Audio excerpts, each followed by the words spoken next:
Sense of the Body Mind. Riwayat Seci bagian 21 dengan judul Hati Bagaikan Cermin yang Jernih Tanpa Noda. Semua biksuni kita masing-masing hanya memiliki sebuah meja. Bahkan rak buku kami sama lebarnya dengan tempat tidur. Hanya seperti itu saja. Itu adalah seluruhnya yang kita miliki. Dalam sepanjang hidup kami, ini adalah seluruhnya yang ada pada lingkungan. Kehidupan pembinaan diri kami tidak salah. Ini semua adalah dengan sepenuh hati dan tekad di dalam sepanjang hidup kita. Ada seorang Tuan Song adalah seorang pengusaha yang sangat sukses. Dia menanyakan sesuatu kepada saya. Dia berkata, "Master, Anda mengajari saya, hati harus jernih bagaikan cermin. Sebersih niat ini, bagaimana Master melakukannya?" Saya mengatakan, harus menggenggam momen saat ini. Bagaimana batin bisa jernih bagaikan cermin, yakni ketika pemikiran sebelumnya telah berlalu, maka harus melepaskannya. Saya harus berkonsentrasi pada momen saat ini, dengan siapapun yang harus saya hadapi, dan dalam setiap hal yang harus dilakukan, konsentrasi saya harus terfokus pada momen saat ini. Pemikiran sebelumnya, saya harus melepaskannya. Jika pemikiran sebelumnya masih ada di dalam benak saya, orang, persoalan, dan benda yang saya hadapi saat ini, jika saya masih memikirkan pemikiran sebelumnya, maka pada saat itu saya akan terganggu. Saya tidak dapat untuk berkonsentrasi, untuk mengatakan setiap kata yang harus saya katakan, atau memikirkan setiap hal yang harus saya lakukan. Itu adalah hal yang mustahil. Oleh karena itu, pemikiran sebelumnya harus dilepaskan, dan konsentrasi harus berfokus pada setiap momen saat ini. Harus dengan penuh konsentrasi, mengobrol dan mengobrol, mengobrol lalu saya berkata, dalam hidup ini, selain pengecualian ini, saya tidak bersosialisasi. Begitu keluar kata saya tidak bersosialisasi, lalu seorang komite wanita lain lalu melanjutkan dan berkata, "Benar," dia bilang, "ada suatu kali seorang pengusaha yang sangat besar di Taiwan, istrinya meninggal dan lalu berkata kepada sekelompok istri pengusaha, 'Seandainya Master Cheng Yen bisa datang ke balai duka istri saya akan memberikan 10 juta NTD kepadanya.' Banyak orang yang tidak berani mengatakannya kepada saya." Dia berkata pada saat itu. Dia berpikir untuk tidak mengatakannya, maka 10 juta NTD ini tidak akan ada lagi.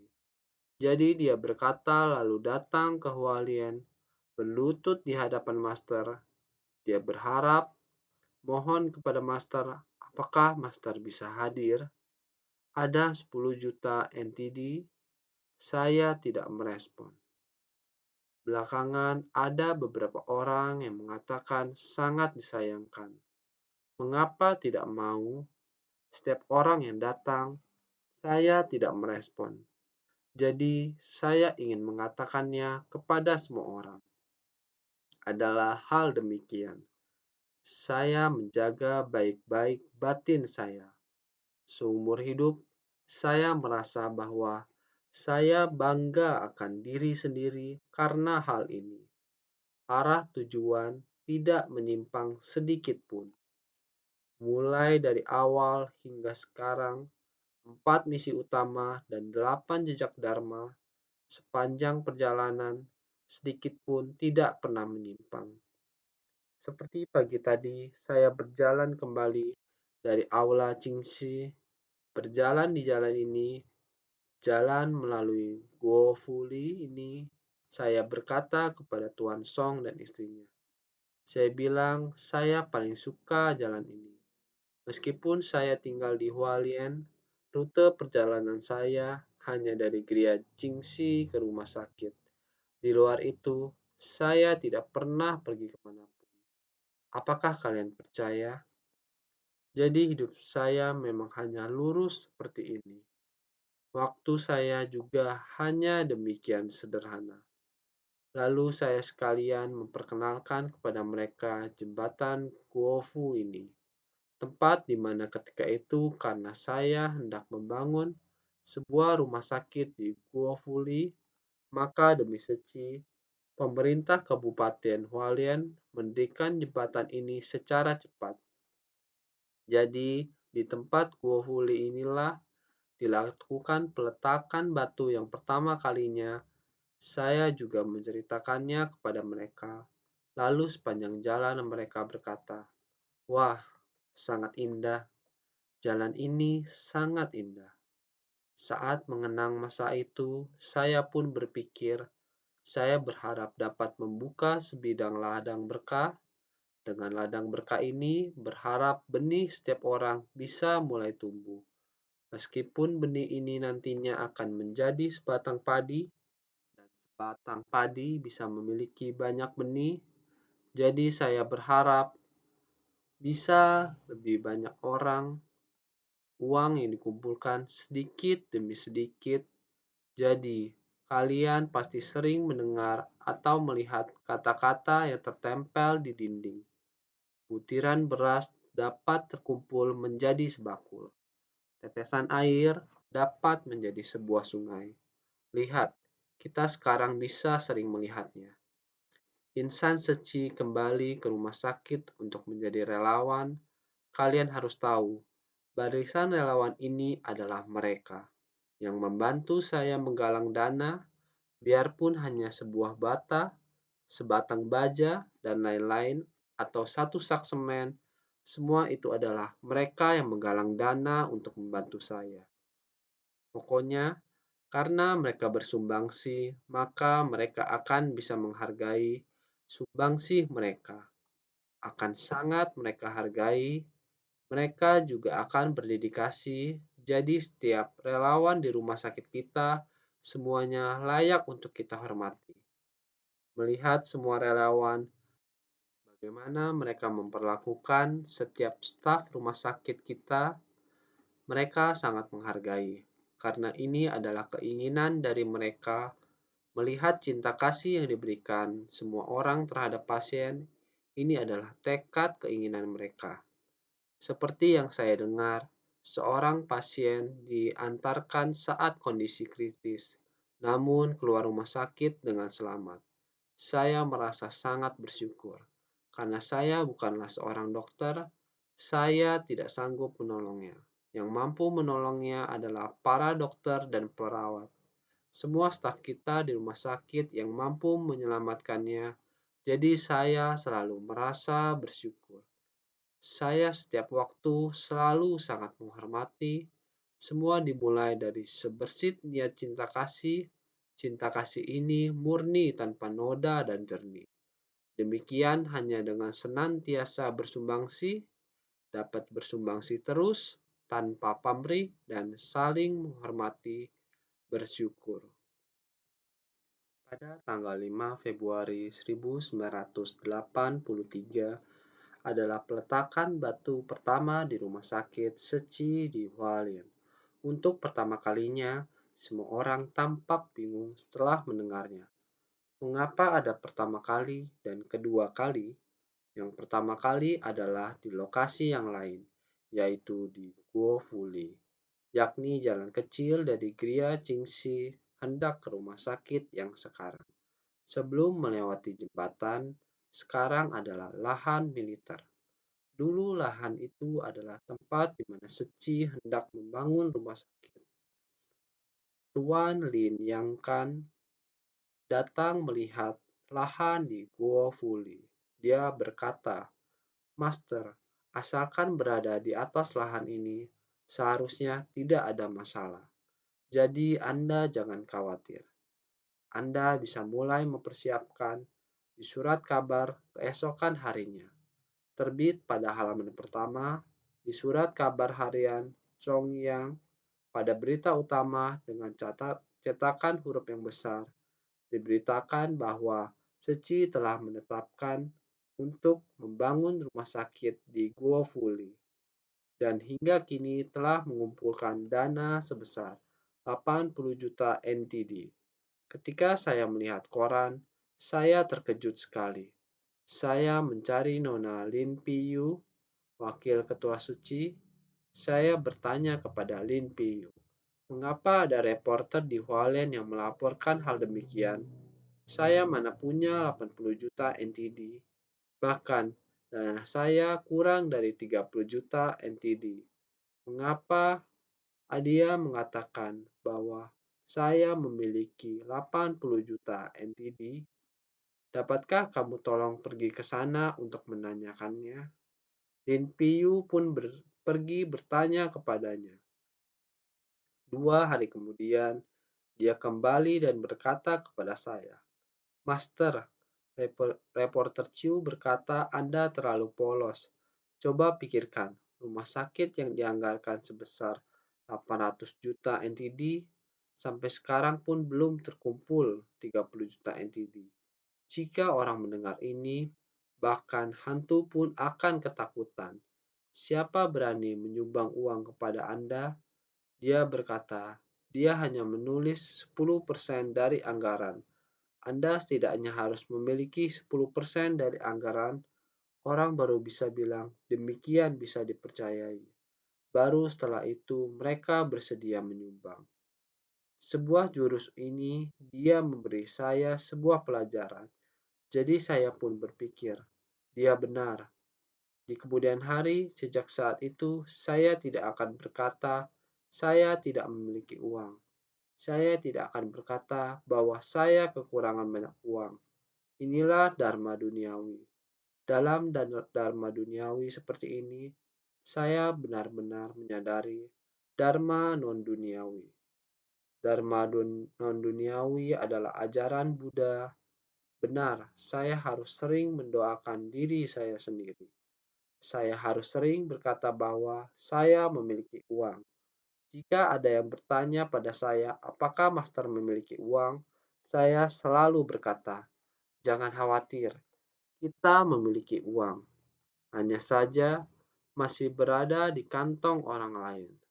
Kita harus sering mendoakan diri kita sendiri. Awalnya tanah itu merupakan tanah yang belum dikembangkan.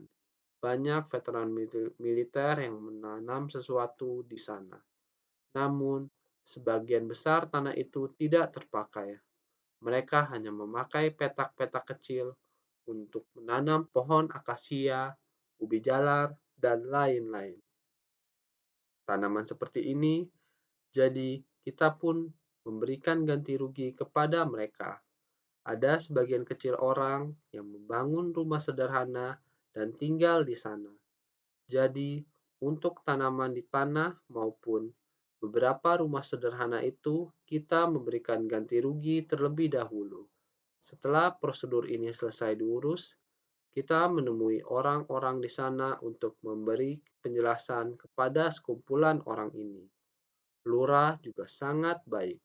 Dia membantu kita mengumpulkan orang-orang ini agar kita dapat membagikan dana ganti rugi dan mengucapkan terima kasih kepada mereka satu persatu, serta menjelaskan kepada mereka bahwa membangun rumah sakit adalah demi menciptakan berkah bagi warga Hualien. Selanjutnya, sudah boleh dilanjutkan, maka kita mulai akan menggarap sebidang tanah ini. Terdapat pepohonan di sana, maka kita sendiri yang harus membersihkan lahannya. Pada saat itu, telah menggerakkan para donatur dan para komite di Hualien, bahkan anggota keluarga komite pun datang semua. Saya juga berada di sana. Orang lain sedang menggergaji pohon, saya sedang memegang bagian puncak pohon. Maka semua orang harus bergerak, sehingga terpikirkan akan saat itu, saat kita sedang membersihkan lahan. Di samping itu terdapat seorang Tuan Lo. Beliau adalah seorang operator eskavator. Dia melihat dari samping, melihat semua orang berada di sana. Ada yang sedang mencangkul dengan cangkul, ada yang memotong dengan celurit, ada yang sedang menggergaji dengan gergaji kecil. Beliau tidak tahan melihatnya. Beliau kemudian berkata kepada saya, "Master, kalian begini hendak mengerjakan sampai kapan? Lebih baik menggunakan eskavator saya. Sebentar saja sudah selesai. Kalian demikian mengerjakannya entah sampai kapan."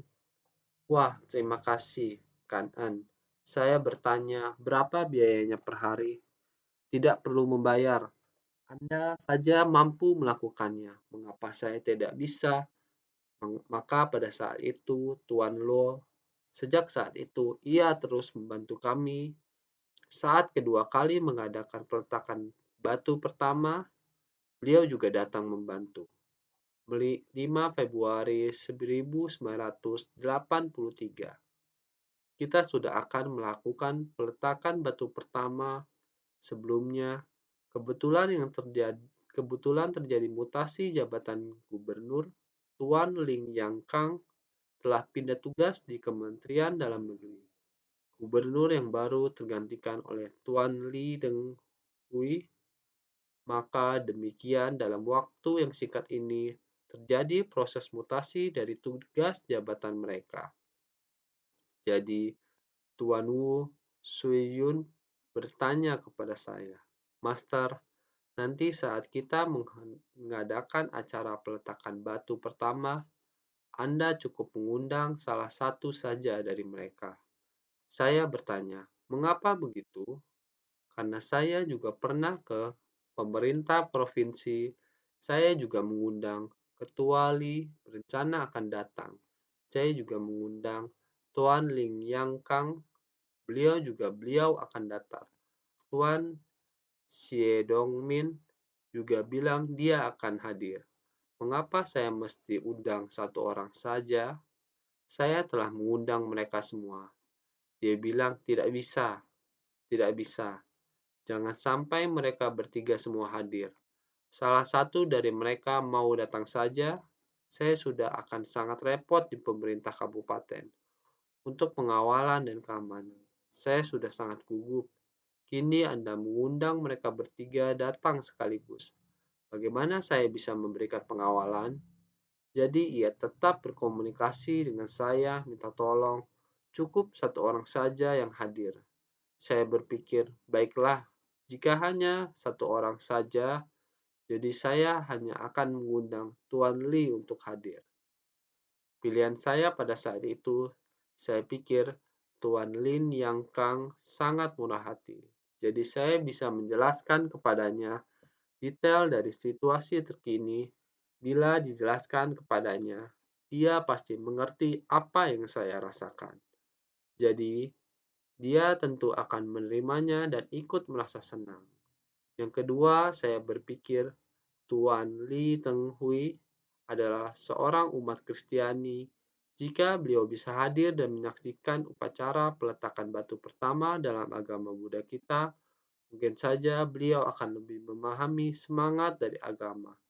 Mereka bertanya, "Bagaimana dengan Tuan Xie Dongmin?" Saya mengatakan bahwa mengenai Tuan Xie Dongmin, kepala daerah bisa menjelaskan kepadanya. Oleh karena itu, berdasarkan pemikiran ini, jadi kita harus mengundang Tuan Li Tenghui untuk hadir. Peletakan batu yang pertama kali adalah di tahun 1983. Pada tanggal 22 di bulan ke-12 kalender lunar, memikirkan kembali akan saat itu, hingga sekarang pun saya masih berkeringat dingin bila memikirkannya. Semua orang tentu sudah melihat film dokumenter itu. Saya berdiri di samping sambil menggigit bibir dan menahan air mata. Itulah saat pada peletakan batu yang pertama kali. Mengapa saya mengatupkan gigi dengan begitu erat? Mengapa saya menahan air mata? Sekarang saya ingin menceritakan kepada Anda semua kisah mengenai sejarah. Cerita tentang sejarah ini bisa dikatakan terjadi seperti saat ini pada setiap tahun. Kita sedang melakukan bantuan musim dingin. Sebelum bantuan musim dingin ini dibutuhkan waktu sekitar setengah bulan untuk mempersiapkannya. Pada saat itu, kami belum memiliki cabang di daerah-daerah. Semuanya akan bersama di Hualien, mesti diatur dan didistribusikan dari sini. Untuk para penerima bantuan di seluruh Taiwan, kami harus memastikan agar dapat menjaga mereka semua akan kebutuhan untuk merayakan Tahun Baru. Kami menyediakan makanan, pakaian, dan barang-barang yang dibutuhkan, dan lain-lain. Kami juga memberikan bimbingan kepada mereka, misalnya membersihkan rumah sebelum Tahun Baru Imlek. Jadi kami juga memberikan mereka deterjen, sabun, alat pembersih, dan cairan pembersih. Kami akan mempersiapkan semua barang ini seperti layaknya semua keluarga pada umumnya. Akan berbelanja barang persiapan tahun baru. Jadi, untuk mempersiapkan semuanya di seluruh Taiwan, butuh waktu lebih dari setengah bulan. Pada saat itu, saya selalu menetapkan agar setiap orang jangan sembrono, tidak mengepak pakaian menjadi satu buntel. Saya ingin semua orang mengemas dengan rapi.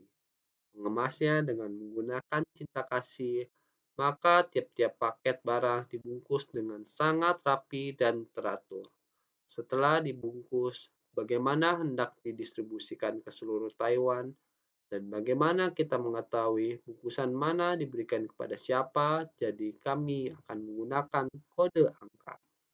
Hendak didistribusikan setiap bulan pada tanggal 24 di kalender lunar, namun adat istiadat di Taiwan tanggal 24 adalah tradisi mengantar dewa, maka kami mengajukan sehari lebih awal. Setiap tahun di bulan 12 malam tahun baru selalu diadakan sehari lebih awal sebelum tahun baru. Kami juga mengadakan jamuan makan malam tahun baru bersama penerima bantuan. Ini adalah kebiasaan yang kami lakukan. Suatu hari pada tahun 1983 adalah saat upacara untuk peletakan batu pertama karena semua orang bertanya kepada saya kapan akan melakukan upacara peletakan batu pertama. Apakah Master sudah melihat hari baik? Saya katakan, di sini kita tidak perlu melihat hari. Bila semua orang bisa dan leluasa, maka itu adalah hari yang baik. Insan Seci akan datang dari seluruh Taiwan, asalkan mereka nyaman leluasa. Begini yang terbaik. Karena saat itu belum ada jalur kereta api, semua orang harus melalui jalan raya Suhua atau jalan raya lintas pulau Hengkuan. Jadi saya katakan, orang yang hendak datang ke Hualien sungguh amat sulit. Jadi pada hari di mana semua orang sudah tiba, kita akan adakan upacara peletakan batu pertama. Ketika orang-orang tiba, itulah saatnya semuanya adalah orang-orang yang baik. Semua orang memiliki hati yang baik, maka setiap waktu juga adalah waktu yang baik. Maka dari itu, satu hari sebelum kami membagikan bantuan musim dingin, yaitu di tanggal 22, Tuan Li Tenghui telah datang pada petang hari. Beliau datang di tanggal 21 agar dia keburu hadir di acara tanggal 22 besoknya. Oleh karena itu, tanggal 21 dia ke Gria Qingxi untuk makan malam. Pada malam itu, Tuan Li Tenghui telah datang. Ketika dia masuk melihat-lihat kenapa begitu banyak barang, Saya lalu mengajaknya berkeliling. Dia bertanya, "Mengapa angkanya ditulis besar-besar?" Saya berkata, "Ini mewakili keluarga si A dan si B. Mengapa paketnya ada yang besar dan kecil? Ini adalah tergantung dari jumlah anggota keluarganya. Apa yang ada dalam paket?" Saya pun melaporkan kepadanya. Lalu malam itu kami makan malam di sini. Sangat sederhana. Saat itu sangat sederhana. Mana ada ruang makan seperti kita sekarang ini? Tidak ada. Sangat sederhana. Pada saat itu dia berkata, saat akan mulai makan, makan di meja yang sama, dia berkata, "Saya dengar rumah sakit yang ingin Anda bangun ini anggarannya sekitar 600 sampai 800 juta NTD." Saya berkata, "Benar. Sudah berapa banyak dana yang Anda kumpulkan sekarang?" Saya berpikir, apa yang saya perlu mengatakan sebenarnya, atau saya membeku sejenak. Namun, ketulusan, kebenaran, keyakinan, dan kesungguhan adalah silsilah ajaran Cingsi kita. Sejak semula mesti harus ada ketulusan, kebenaran, keyakinan, dan kesungguhan. Jadi saya berkata dengan jujur, sebetulnya sampai sekarang dana saya tidak sampai 30 juta. Beliau yang hendak mengambil lauk dengan sumpit, tidak jadi mengambil dan meletakkan kembali sumpitnya. Dia bertanya kepada saya, "Apa? Masih belum mencapai 30 juta? Namun besok sudah akan mulai pembangunan?" Saya berkata, "Ya, benar." Maka suasana hati saya sekarang seperti cuaca di luar sana. Saat itu sedang musim dingin, jadi ada gerimis. Dahulu orang-orang menyebut ini gerimis kura-kura hitam. Artinya hujan akan terus turun sampai tahun baru Imlek. Ada pepatah mengatakan, hujan terus-menerus turun seperti ini. Dia kemudian berkata kepada saya, "Tidak apa-apa, keyakinan dibangun dalam kesulitan." Kemudian ia menceritakan sebuah kisah kepada saya ketika ia menjabat sebagai wali kota di Taipei. Mereka berdebat tentang pembangunan kanal banjir Erkong. Sebelumnya wilayah Sanchong sering mengalami banjir. Jadi mereka mempertimbangkan untuk membangun kanal banjir Erkong. Namun hujan tidak turun selama waktu tertentu. Tanpa hujan, banyak orang mulai mempertanyakan pembangunan ini, bahwa banjir besar tidak selalu terjadi. Lihatlah, belakangan ini tidak turun hujan. Mengapa harus membangunnya? Jadi mereka berpikir, apakah ingin dibangun atau tidak? Apakah ingin membangun gerbang banjir ini? Setelah waktu panjang berlalu, suatu hari ia pulang rumah, dan saat ia sedang mandi, tiba-tiba ia mendengar suara air yang sangat keras. Dari dalam kamar mandi, ia memanggil istrinya dan bertanya, "Apakah di luar sedang hujan? Atau ini suara air dari kamar mandi saya?" Istrinya berkata, "Sekarang hujan turun dengan deras." Pada saat itu dia berkata kepada saya, saat itu dia telah membuat keputusan untuk membangun jalan Erkong. Meskipun tidak turun hujan, tapi ketika hujan mungkin akan banjir. Sehingga dia memberitahukan kisah ini kepada saya. Dan percakapan di antara kami telah menjadi bagian sejarah.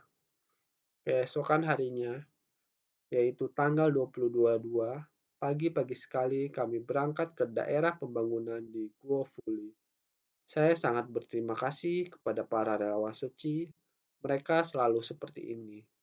Saya tidak perlu mengkhawatirkan hal apapun. Setelah mereka membangun panggung di luar, melihat hujan terus turun, menyebabkan jalan di sekeliling menjadi berlumpur.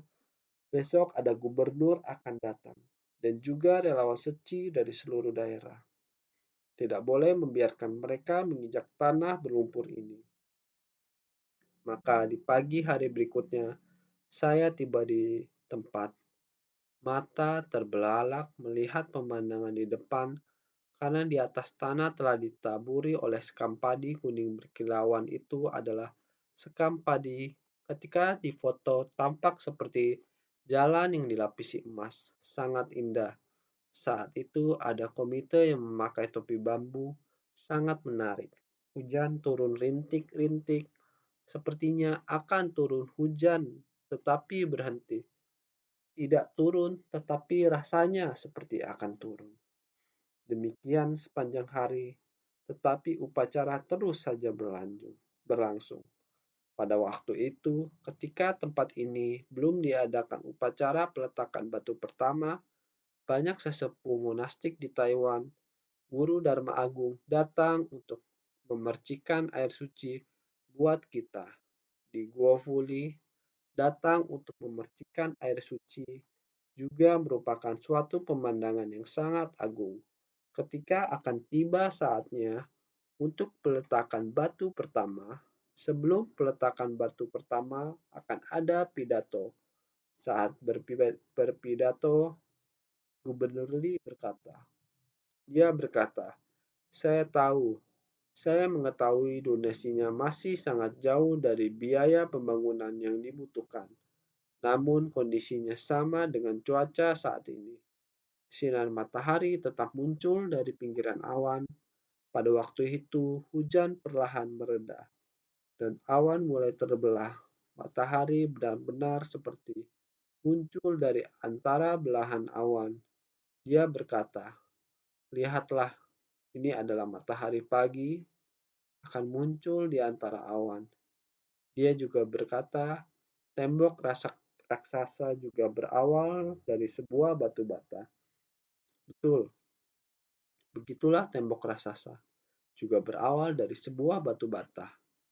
Meskipun dana kita masih jauh, akan tetapi selama masih dimulai dari sebuah batu bata, seharusnya kelak akan tidak terbatas dan tak terhingga. Tembok besar Cina pun dimulai dengan batu bata pertama. Kalimat ini sudah merupakan satu kalimat dalam sejarah Seci. Semua orang sangat berbahagia di acara tersebut. Namun sukacita yang dirasakan semua orang malah menambah banyak kesulitan dan kekhawatiran dalam hati saya. Yang terus muncul di benak adalah anggaran 600 juta NTD hingga 800 juta NTD yang dibicarakan tadi malam. Kami hanya memiliki 30 juta NTD, sekarang sudah dilakukan peletakan batu pertama. Tanggung jawabnya sangat besar. Pikirkan, pada saat itu, ketika saya berdiri di sisinya, saya menggigit bibir, air mata mengalir dari mata, ada begitu banyak konflik di hati saya. Sukacitanya adalah akhirnya menemukan tanah, akhirnya setelah berupaya keras selama bertahun-tahun, telah melalui begitu banyak kesulitan yang mendera, menemukan tanah itu sangatlah sulit. Tiada henti terus mengajukan permohonan kepada pemerintah, itu tidaklah mudah. Akhirnya Tuan Ling Yang Kang membantu menyelesaikan permasalahan sebidang tanah tersebut. Tuan Li Tenghui membantu saya meletakkan batu pertama. Gubernur Taiwan yang lama dan baru keduanya telah membantu saya. Yang satu membantu saya menyelesaikan masalah tanah, dan yang lainnya membantu membangun tanah. Pemandangan yang sangat agung ini, sejak saat itu, saya harus membayar gaji setiap setengah bulan. Dari mana datangnya uang ini? Kondisi batin yang seperti itu, ketika memikirkannya kembali, pada saat itu 30 juta NTD saja belum sampai. Kamu pikirkan, mungkinkah saya tidak bersyukur? Begitu banyak orang membuat saya senantiasa bersyukur sepanjang waktu. Namun, sayangnya kali ini gagal. Namun setelah peletakan batu pertama, tidak berapa lama setelah Imlek berlalu, hanya selisih beberapa hari, kita menerima kabar bahwa kami tidak boleh membangun di situ. Mengapa? Karena di sana sudah masuk ke dalam perencanaan proyek Ciasan. Maka tempat itu ditetapkan sebagai lahan militer Angkatan Udara. Ini rasanya seperti jatuh dari langit lagi. Saat itu, saya benar-benar tidak bisa makan dan tidur. Begitu tiba-tiba, awalnya memang karena uang tidak cukup, tidak punya tanah, susah payah sudah mendapatkannya, lalu akan ditarik kembali. Pihak militer akan menggunakannya sebagai markas. Benar-benar adalah pasang surut seperti itu. Seperti harapan batin yang sudah runtuh, benar-benar segera akan jatuh. Namun masih bisa terpikirkan. Hal yang benar saya tetap harus bersikukuh, tidak bisa menemukan tanah. Masih perlu dari cinta kasih yang dibangkitkan setiap orang memutuskan bahwa uang untuk pembangunan rumah sakit, tidak peduli 50, 100, ini perlu satu persatu diurus dengan baik. Hendak dikembalikan kepada donatur. 50 adalah 50 NTD, bukan 500.000, bahkan 50 NTD, 100 NTD, kita harus satu persatu. Setiap donasi akan dikembalikan kepada para donatur, kurang lebih ada 30 juta NTD. Sebidang tanah itu tidak dapat digunakan. Pada saat itu, saya tidak berani mengumumkannya. Saya harus menggigit lidah sendiri dan menelan kepedihan. Bupati di Kabupaten Hualien kami, Tuan Hu Suyun, dia memberitahu Tuan Lin Yang Kang bahwa tanah Master Cheng itu tidak dapat digunakan lagi. Dia tak bisa makan dan tidur selama beberapa hari. Sedangkan kesehatannya sudah tidak baik. Tuan Ling Yang Kang berinisiatif menelepon saya. Dia berkata, "Master, saya mendengar bahwa Anda belum makan dan tidur selama beberapa hari. Kesehatanmu sudah tidak baik. Kamu tidak boleh seperti ini." Saya mengatakan bahwa kami telah melakukan peletakan batu pertama, namun tidak dapat membangunnya. Bagaimana saya harus menjelaskannya kepada orang lain? Dia hanya menjawab saya bahwa mungkin Bodhisattva tidak menyukai tanah ini.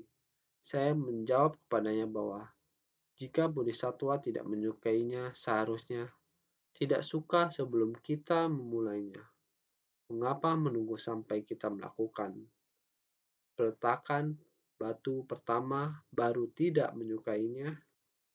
Saya berkata, kalau memang tidak ada jodoh dengan kita, jika Bodhisattva Avalokitesvara membantu kita mencarikan sebidang tanah yang jauh lebih baik lagi, mengapa tidak dari awal kita diberikan tanah yang lebih baik? Dia menjawab, ini justru sedang menguji kita. Anda harus lebih lapang dada. Ini pertama kalinya saya dibimbing oleh Tuan Ling Yang Kang. Kita tidak berjodoh dengan tanah itu.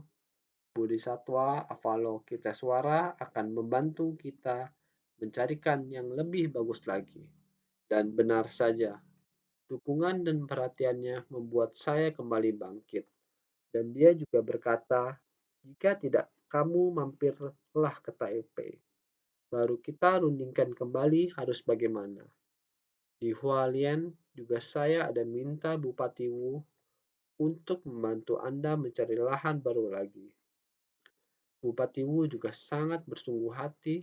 Semua peta lahan yang ada dipaparkan.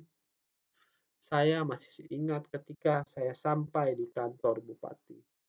Ruangannya sangat luas. Beliau meminta timnya untuk memaparkan peta lahan kosong dan membukanya di lantai untuk melihat di Hualien. Kami berjongkok di lantai dan melihat peta lahan kosong mana yang masih tersedia. Saat itu memilih bagaimana kalau ini, bagaimana kalau yang itu. Sungguh tidak ada petunjuk. Kemudian dalam hati pun berpikir, mungkin saja tidak akan berhasil membangun. Dan jika tidak jadi membangun rumah sakit, maka uang yang hampir 30 juta NTD ini yang terkumpul dari 10, 50, 100 hingga ribuan NTD ini seharusnya kita kembalikan satu persatu. Akan tetapi, harus bisa mendapatkan informasi yang pasti apakah ada tanah atau tidak. Sehingga saya pergi ke Taipei bersama Nona Lin, pergi ke Kemendagri. Dia menemani saya pergi bersama dengan relawan yang ikut ke utara. Di saat itu saya sungguh bersyukur. Kejadiannya masih terekam jelas dalam benak saya. Saya masuk ke dalam kantor. Beliau sangat ramah, seperti seorang tetua yang sedang memberikan perhatian. Ketika dia mendengar hal ini, kemudian berkata, "Dana sumbangan yang begitu sulit dikumpulkan, sekarang Anda mau mengembalikannya." Saya berkata dalam mengumpulkan donasi harus memegang prinsip ketulusan, kebenaran, keyakinan, kesungguhan. Karena saya sudah tidak bisa membangun rumah sakit, maka uang donasi hasil sumbangan ini untuk memegang prinsip ketulusan, kebenaran, keyakinan, kesungguhan. Jadi satu persatu uang sumbangan ini harus dikembalikan ke para donatur. Saat saya masih di sana, dia langsung menelpon Menteri Pertahanan. Dia berkata kami awalnya punya tanah di Gunung Melun, namun setelah diperiksa oleh Kementerian Pertahanan, tanah ini tidak boleh dipakai. Kemudian di opsi tanah kedua, yang sudah dilakukan upacara peletakan batu pertama, bahkan kepala pemerintahan pun turut menghadiri upacara itu. Sekarang kembali diumumkan kalau tanah di sana tidak boleh dipakai. Beliau adalah seorang guru Dharma yang memiliki banyak sekali pengikut. Semua orang mendukungnya. Uang sumbangan yang telah terkumpul harus diapakan. Jadi rencana proyek Ciasan yang sedang berjalan, kita harus memberikan dia sebuah kejelasan. Berikanlah dia sebidang lahan. Para otoritas militer juga berusaha keras dan saat saya kembali ke Hualien, personil militer sedang menunggu di sana. Mengantar saya menggunakan jeep untuk melihat tanah itu. Tanah itu ada di Jian. Di suatu tempat bernama Nanhua, ada sebidang tanah dengan luas lebih dari 70 hektar. Tanah itu adalah bandara untuk militer. Tempat itu dulu disebut bandara militer. Saat saya tiba di sana, sangat indah sekali. Tanah itu sangat cantik, sangat lebar dan besar, indah sekali. Saya sampai naik ke gardu pertahanan dan melihat ke bawah, benar-benar sangat cantik. Tetapi saat mereka bertanya apakah saya senang dengan tanah ini, saya mengatakan tanah ini cantik tapi kurang cocok. Mereka bertanya alasannya, lahan ini begitu cantik dan saya bisa menggunakan tanah yang begitu luas. Saya mengatakan, ada pabrik kertas di sana. Arah pabrik pada saat itu, jika angin bertiup dari selatan, maka seluruh Hualien akan diselimuti bau menyengat. Dan lagi pabrik itu sangat dekat, tepat berseberangan. Saya memberitahu mereka pasien tidak akan kuat. Walaupun tanah itu begitu indah, kita tidak akan bisa menggunakannya. Maka pihak militer itu mengatakan, bagaimana jika begini? Kalian mencari tanah, kami juga akan bantu mencari. Setelah tahun baru di musim semi, kita akan mulai retret 7 hari. Masalah tanah selalu membuat saya khawatir. Selain hendak mencari tanah, kita masih mau retret 7 hari. Saya hendak membabarkan sutra, juga akan membimbing para komite. Ada yang dari Taipei, ada yang dari Hualien, harus membimbing mereka dan mengajarkan tata krama. Sebenarnya tata krama kalian yang sekarang adalah yang diwariskan saya pada saat itu. Hendak mengajar, juga hendak membabarkan sutra. Ada kalanya sebuah panggilan telepon, lalu saya harus segera keluar.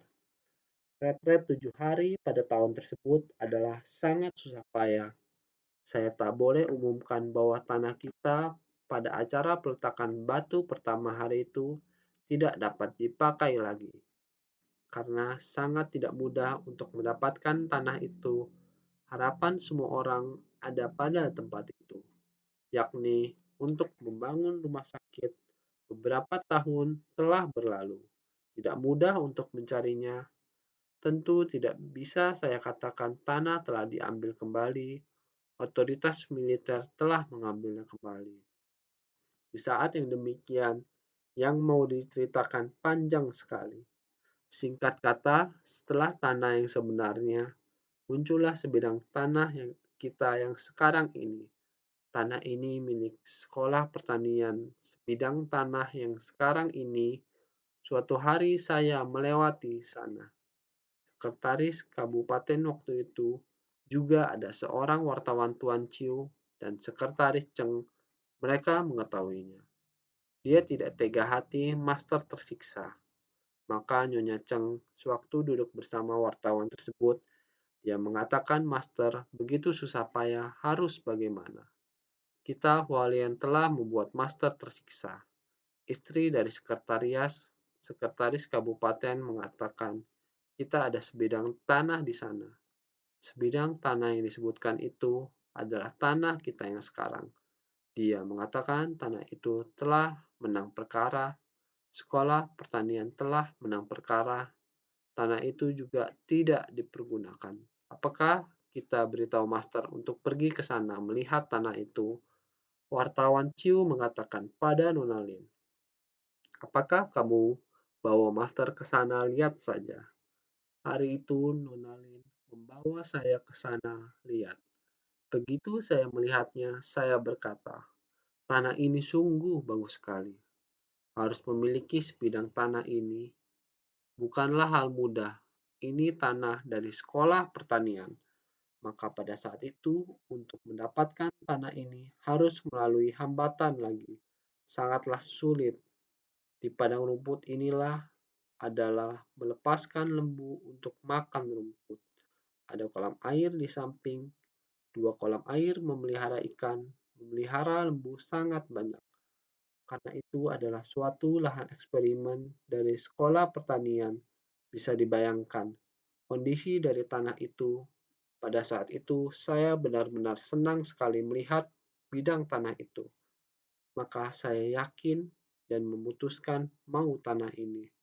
Saat itu, tanah ini termasuk daerah pinggiran di kota Hualien. Tapi saya merasa tanah ini lebih bagus dari tanah yang sebelumnya. Benar, kalau Buddha Bodhisattva tidak suka pada tanah itu, suka pada tanah yang ini, sehingga kami sangat serius untuk mengatasi semua kesulitan. Sangatlah bersusah payah, maka kembali memohon bantuan dari Tuan Li Tenghui, karena ketika itu beliau adalah gubernur, prosesnya benar-benar sangat rumit, pelik, dan rumit. Tetapi hal yang mengharukan juga amat banyak karena insan seci mulai bermunculan.